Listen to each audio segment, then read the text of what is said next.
finally, our chicken. So I'm looking for the most gorgeous breast. Wait a minute. Didn't Groucho Marx say something like that? Ah, here we are. Oh, this is beautiful. Now here's a little trick. What we want to do is we want to slice this.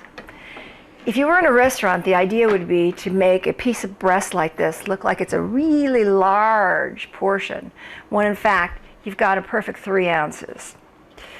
In order to do that, your knife almost has to be parallel to the chicken, maybe at a 20-degree angle.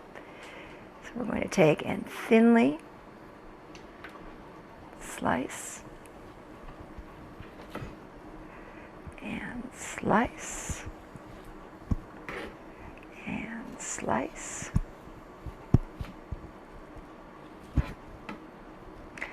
Slice. Slice that down. Got nice thin slices.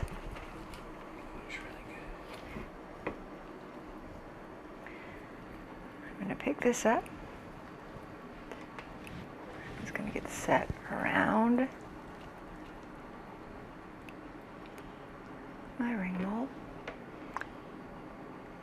Gently.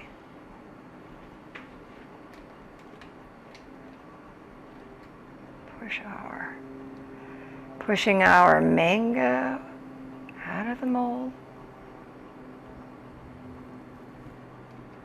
Let's push that back in.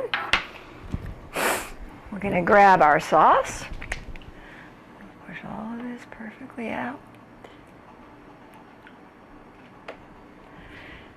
And let's take our sauce and we're going to just...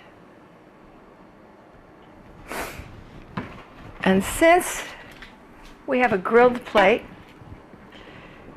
we're going to take our little grilled piece of ciabatta, slide it right up in there. We have mango chicken grilled,